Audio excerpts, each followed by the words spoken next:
तो उद्देश्य क्या है?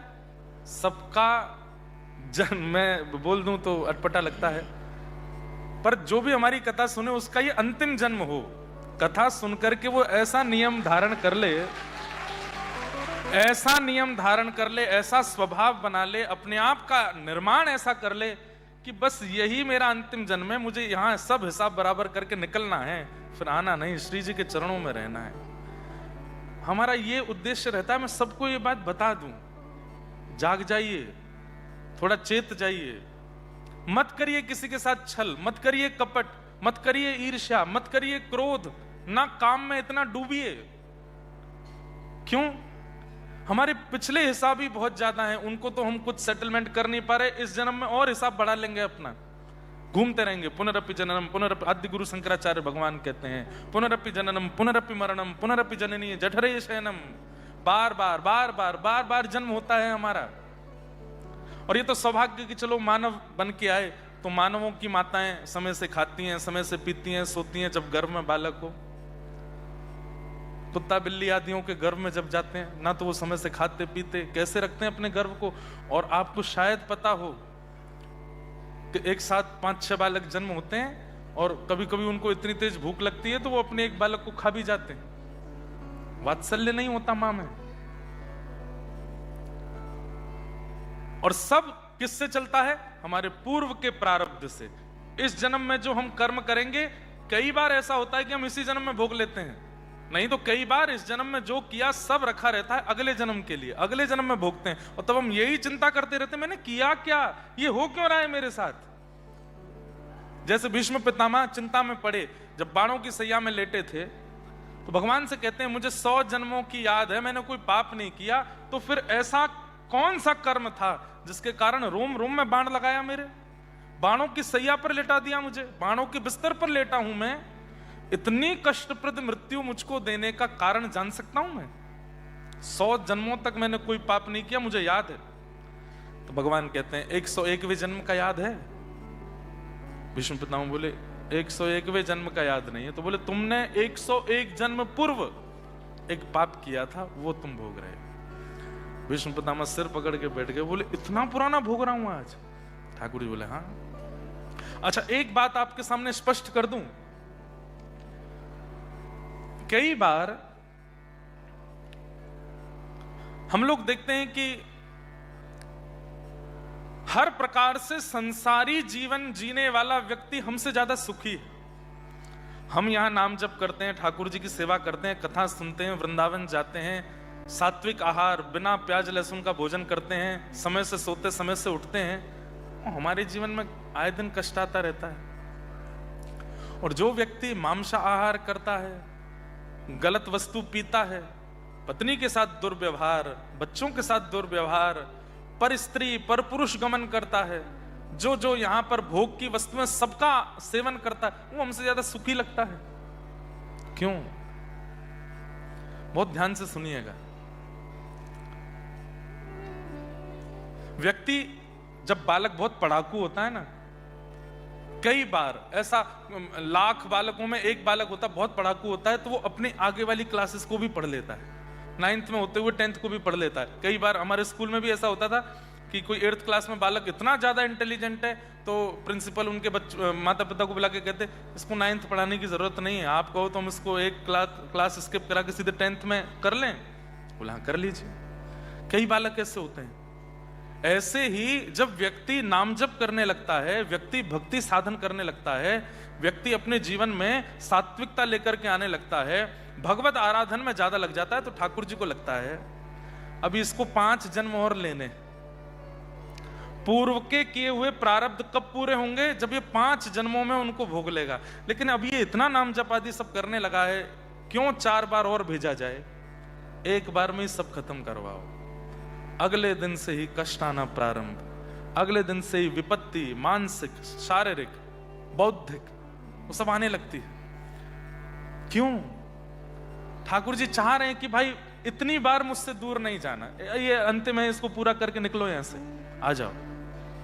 आप कहेंगे महाराज जी इतने कष्ट आते हैं कथा सुनने के बाद, तो फिर हम कथा सुनना बंद कर दें? नहीं। नाम जप करना बंद कर दें? नहीं। नाम जप कीजिए, कथा सुनिए, सब क्रियाएं कीजिए जो भी आपके आचार्य, गुरु और वैष्णव जन बताते हैं। क्यों? कष्ट तो आएंगे लेकिन आपको पता नहीं चलेगा। जितना प्रभाव पहले होता था उतना अब नहीं पड़ेगा। मैंने कैसे कैसे लोगों को देखा है, बिना कुर्सी के बैठ नहीं सकते, बिना इस ब्रांड के कपड़े पहन नहीं सकते, बिना इतना नमक मिर्च नींबू नहीं पड़ा हो तो भोजन नहीं कर सकते, ऐसी व्यवस्था नहीं हो तो रह नहीं सकते, ऐसा ना हो तो खा नहीं सकते।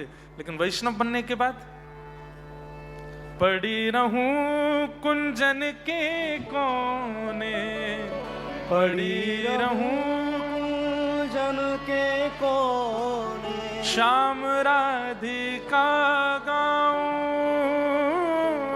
श्याम राधिका गाऊं, किशोरी तोरे चरणन की रज पाऊं, किशोरी तोरे चरणन की रज पाऊं। कहो तो कुसुमल साड़ी रंगावा, कहो तो कुसुमल साड़ी रंगावा। अरे मीराबाई के बारे में जब सुनते हैं तो एक बात और दिमाग में रखा कीजिए, राव दूधा जी की पोती हैं वो। राव दूधा जी कौन है? मेड़ता के राजा हैं। सोने के पलंग पर सोती हैं मीराबाई। ऐसे ऐसे आभूषण पहन करके चलती हैं कि उन आभूषणों को कोई देख लेता है ना तो दूसरे राज्यों की रानियां शर्मा जाती हैं मीराबाई की सुंदरता के आगे। सुंदर कितनी है मीराबाई? इतनी सुंदर हैं, इतनी सुंदर हैं कि कोई एक बार उन्हें देख लेता है तो देखता रह जाता। अच्छा, मीराबाई की सुंदरता की एक बात और, नेत्र इतने सुंदर, नासिका इतनी सुंदर, ओष्ठ इतने सुंदर, मुखमंडल इतना सुंदर। लेकिन संसार की सुंदरता देख करके मन में क्या आता है? संसार में किसी सुंदर व्यक्ति को देखते हैं तो लगता है काश ये हमारा हो जाए, कितना सुंदर है, ठाकुर जी ने इसको कितने आराम से बनाया होगा, तराश के बनाया है। या फिर ज्यादा ही संसारी जीव होता है तो उसके अंदर काम, वासना आदि आदि प्रकट होने लगती हैं। लेकिन बाईसा की सुंदरता कैसी है? देखते ही व्यक्ति के पलक झपकना भूल जाते हैं, नेत्र आंसुओं से भर जाते हैं, और कितना भी नास्तिक व्यक्ति हो चित्त में कृष्ण प्रकट हो जाते हैं बाईसा को देख करके। ऐसा रूप है उनका। राव दूधा जी की नातनी है, बड़े घर की है, लेकिन जिन भेषा मेरो सावरो रीछ, जिन भेषा मेरो सावरो रीछ, जिन भेषा मेरो गिरधर रीछ, जिन भेषा मेरो गिरधर रीछ, मैं सोही भेष धरूंगी हो, मैं तो सोही भेष धरूंगी हो, मैं तो सोही भेष धरूंगी हो, मैं तो सोही भेष धरूंगी। अरे हाँ मैं बैरागन ओ मैं बैराग हूँगी, हो, मैं बैरागन ओ मैं बैराग हूँगी। हो बाला।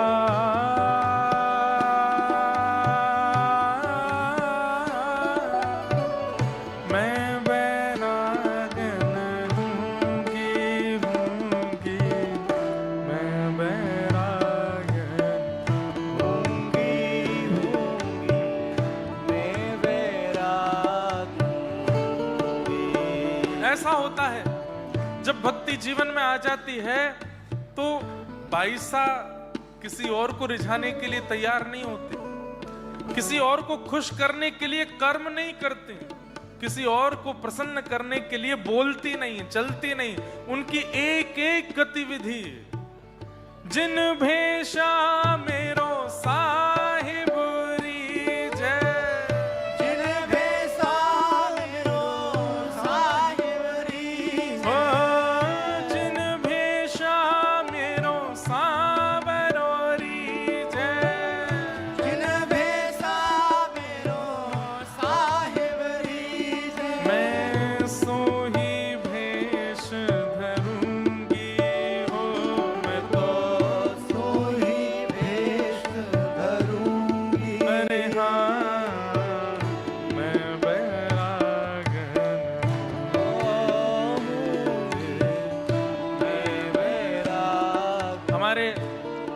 ऑस्ट्रेलिया में मेलबर्न में भी बहुत सारे वैष्णव तिलक स्वरूप लगा के आते हैं। इनको देख के क्या लगता है आपको? अरे ये उन वाले महाराज जी के शिष्य हैं, ये उन वाले महाराज जी के चरणाश्रित हैं, ये व्यास जी के शिष्य हैं, आदि आदि। नहीं, किसी के सिंदूर को देख के आप उसके पति का नाम नहीं लेते कि उनकी पत्नी है। आप बस सिंदूर देख के समझ जाते हो कि ब्याई ठियाई है, सौभाग्यवती है। ऐसे ही किसी के माथे पर उर्द पुंड देख करके समझ जाए करो गोपाल जी के हो गए हैं, ब्याहे ठियाए हैं।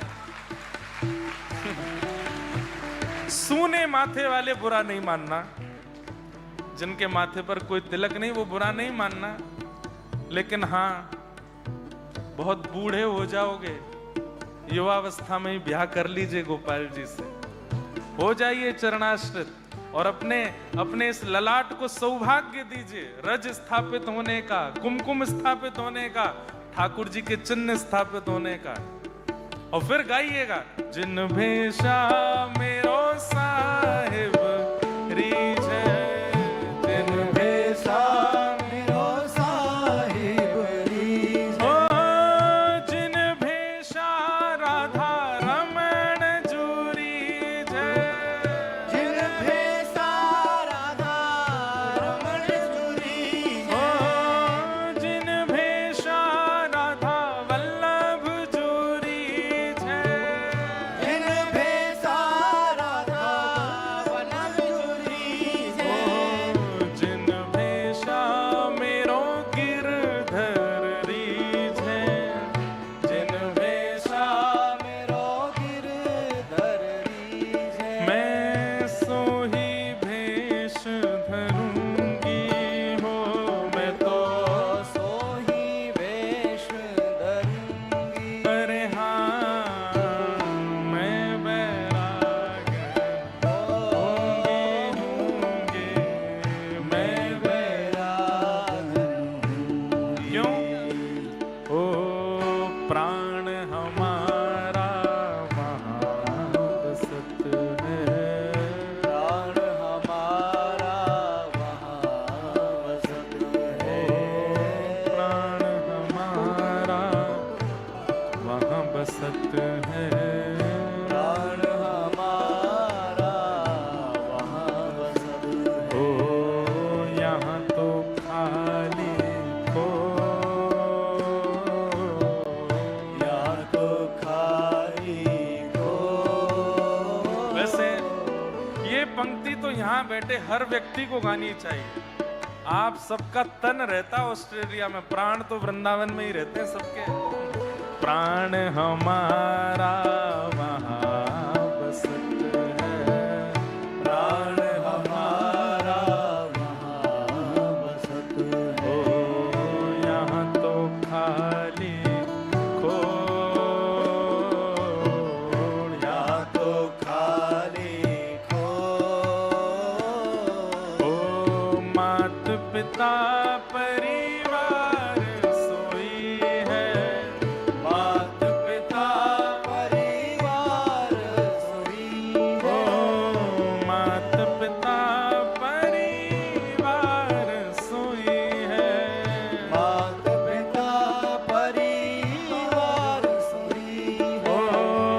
कहिए तिनका तोड़ वाला, कहिए तिनका तो, अरे हाँ मैं बैरागन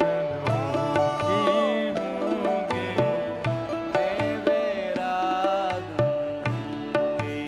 ओ बाला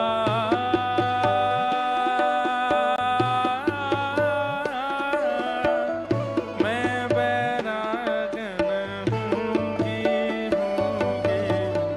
मैं बैरागन होंगी, मैं बैरागन हाँ होंगी, मैं बैरागन होंगी, मैं बैरागन होंगी।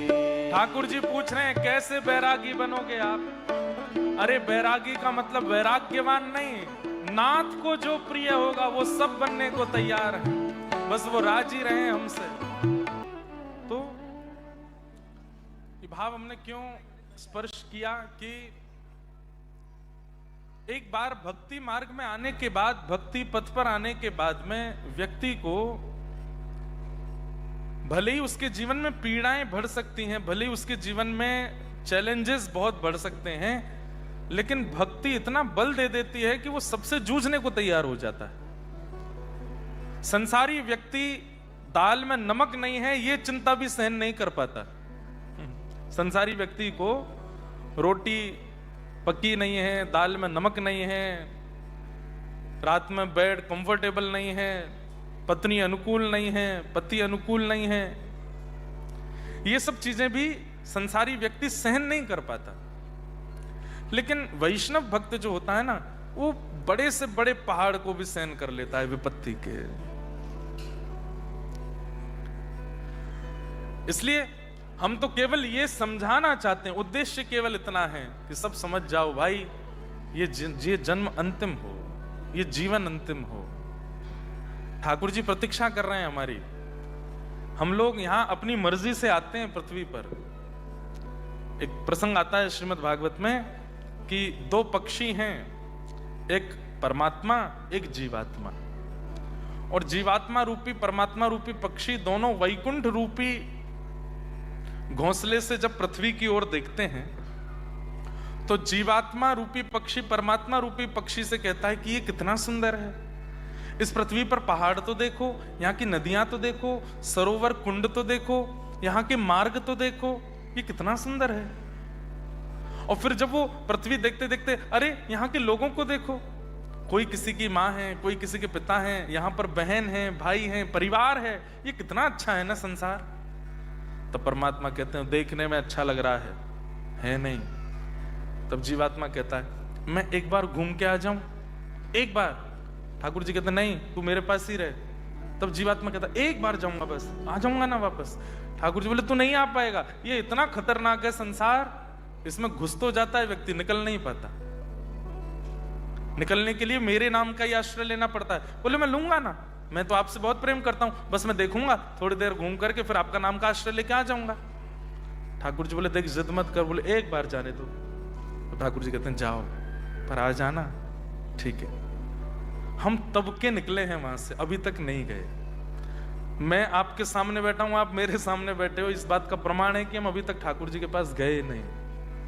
कब से घूम रहे हैं यहीं पर। बीच बीच में ठाकुर जी संदेश भेजते हैं, वृंदावन के प्रति प्रीति हो जाना, महापुरुषों की वाणी में रुचि आने लगना, कथाएं श्रवण में रुचि आना, ये सब ठाकुर जी के संदेश हैं कि तेरी प्रतीक्षा कर रहा हूं मैं, तू मुझसे वादा करके गया था कि आएगा, अभी तक नहीं आया। अच्छा, ठाकुर जी हमको 84 लाख में नहीं घुमाते, हम अपने ही कर्मों से घूमते रहते हैं। व्यवस्था ऐसी ठाकुर जी ने कर्म बंधन की बनाई है कि ठाकुर जी चाह करके भी हमको नहीं निकाल पाते। तब ठाकुर जी कहते हैं ठीक है, मैं तेरे लिए एक इजी वे कर देता हूं। क्या? तेरे सब काम तो बड़े खराब हैं, यहां पृथ्वी पे आके तेने किया तो बहुत सब बंटा धार है अपना, मेरा नाम गा लो, उससे सब सेटलमेंट होने लग जाएगा। नहीं गाते, आलस करते हैं, उसमें भी प्रमाद करते हैं, और कई जगह तो नाम गाते भी हैं लेकिन संसार के सारे विषय भी करते हैं।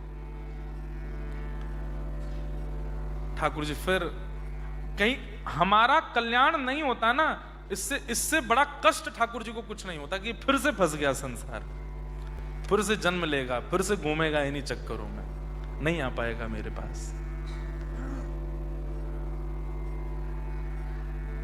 इसलिए खूब भजन करो, खूब ठाकुर जी का स्मरण करो, और बस निकल लीजिए यहां से, नहीं आना हमें यहां दोबारा। यह संसार सकल जग झूठा, झूठा कुल रानाता।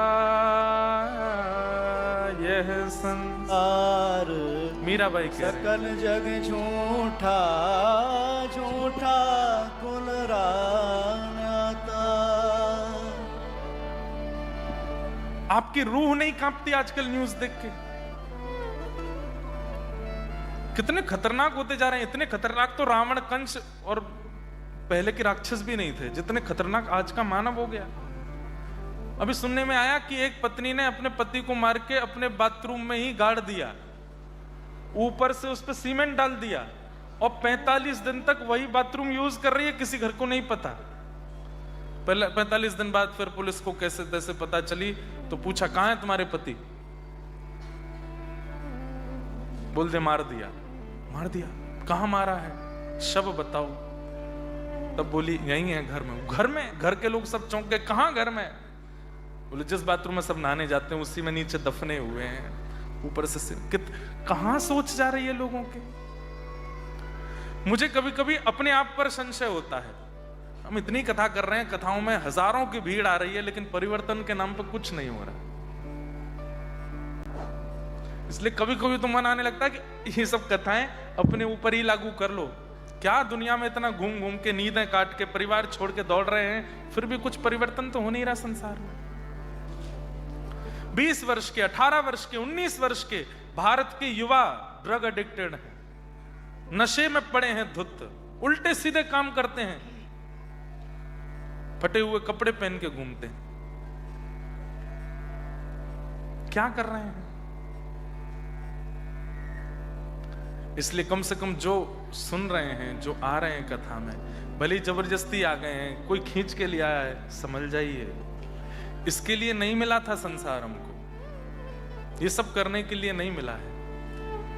हम लोग देखने आए थे इसको, पर यहां आकर के जितना रायता फैलाया उसको समेट नहीं पाए, फैलाते ही जा रहे हैं। उसको इस जन्म में समेट लीजिए, वो नाम से ही हो सकता है, नाम से समेट के सब व्यवस्थित करके निकल लीजिए यहां से। हम तो इसी उद्देश्य से, अपने लिए भी इसी उद्देश्य से ही कथा कर रहे हैं, बस निकलना है यहां से। यह संसार सकल जग झूठा, झूठा कुल नाता। ये संसार सकल जग झूठा, झूठा कुल नाता। तो फिर साचा कौन? मीरा के प्रभु गिरधर नागर, मीरा के प्रभु गिरधर नागर, मीरा के प्रभु नटवर नागर, मीरा के प्रभु नटवर नागर, हरि चरणा चितराची गिरधर जन्म मरण रासाथी। गिरधर जन्म मरण रासाथी। हो याए नाय बिसरू में दिन राती, हो याए नाय बिसरू में दिन राती। गिरधर जन्म मरण रासाथी। गिरधर जन्म मरण रासाथी। वही एक है हमारे, और कोई नहीं। मैं एक उदाहरण दिया करता हूं कि आप 1 लाख 2 लाख डॉलर के घर में रहो और 5 मिलियन के घर में रहो, दोनों में अंतर क्या होगा? जब 5 मिलियन के घर में रहोगे ना, तो हर दिन आपके फोन पर आपके दूर के बिछड़े हुए रिश्तेदारों को भी फोन आएंगे, वो भी आपसे मित्रता करना चाहेंगे जो कभी आपको देखते तक नहीं थे। लेकिन भगवान ना करे कभी जीवन में ऐसा उतार आया कि पहुंच गए एक सामान्य से फ्लैट में या रहने लगे किराए के घर में, आप फोन करोगे तो सामने वाले उठाएंगे भी नहीं। लेकिन दोनों परिस्थिति में आपके सेवा के ठाकुर जी आपको नहीं छोड़ेंगे, वो संगी रहेंगे। आप चाहे करोड़ों के घर में रहो, चाहे सामान्य से कमरे में रहो, आपके ठाकुर जी नहीं छोड़ेंगे। आप चाहे महापापी बन जाओ, चाहे परम वैष्णव बन जाओ, आपके ठाकुर जी आपको नहीं छोड़ेंगे। तो वही तो जो हर परिस्थिति में आपके संग रहे, वही तो आपके हैं, वो केवल ठाकुर जी हैं। एक प्रसिद्ध कथा जगन्नाथपुरी की आती है कि एक भक्त था, उसकी माता जी पधार गई तो बहुत रोया जगन्नाथ जी के सामने जाके, इतना रोया कि महाप्रभु जी बेचारे करुणा में आके बोले, तू क्यों इतना रो रहा है? बोले, मेरे जीवन में बहुत कष्ट है। ठाकुर जी बोले, तो मैं क्या करूं, कष्टों को खत्म करूं? बोले, कष्ट तो मेरे प्रारब्ध के हैं, वो तो आएंगे, आप बस इतना कर दो, मेरे हृदय को शांति मिल जाएगी। जब भी कष्ट आए मुझे पता चल जाए कि आप मेरे आसपास हो, अब मुझे पता लग जाएगा आप वहां खड़े हो, आप मेरे संग बैठे हो, बस इतना कुछ ऐसी व्यवस्था कर दो कि मुझे ये पता चलता रहे कि आप मेरे पास हो। ठाकुर जी बोले, जब भी कष्ट आवे तो समुद्र के तट पर चल के देखना, तो 2 पैर तेरे दिखेंगे, पीछे मुड़ के देखेगा तो तेरे पैरों के चिन्हों के बगल में 2 पैर और दिखें, समझ जाना मैं तेरे पास हूं। तो वो बोला, हाँ बस ये कर दो, आप मेरे पास रहो, बस इसी से मुझको शांति मिलेगी। अब जब जब उसके जीवन में कष्ट आता, दौड़ के समुद्र के तट पर जाता, चलता और फिर पीछे मुड़ के देखता तो 2 उसके पैरों के निशान और बगल में छोटे छोटे ठाकुर जी के चरण। बस वो खुश हो जाता, नाथ बस ऐसे संग रहो, मैं सबसे लड़ लूंगा, सब सह लूंगा, सारी विपत्तियां पार कर लूंगा, आप मेरे संग रहो।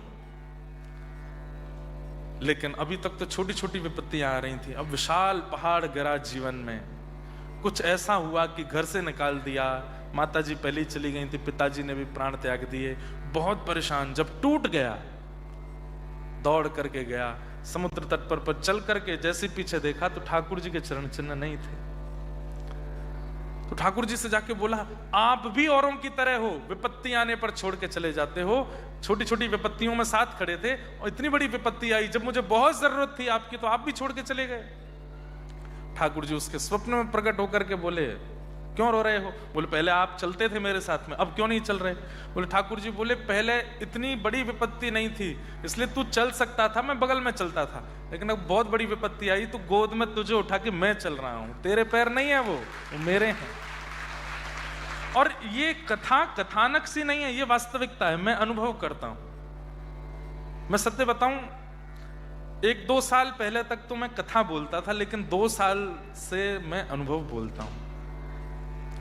कितनी भी बड़ी विपत्ति आ जाए, आप उनके प्रति विश्वास और शरणागति का त्याग मत करो। आप कुछ कर ही नहीं रहे हो, सब ठाकुर जी करेंगे, सब मंगल में बना देंगे। इसलिए भैया इस उद्देश्य को समझ जाइए और निकल लीजिए यहां से। खूब भजन करो ठाकुर जी का, खूब कथा सुना करो।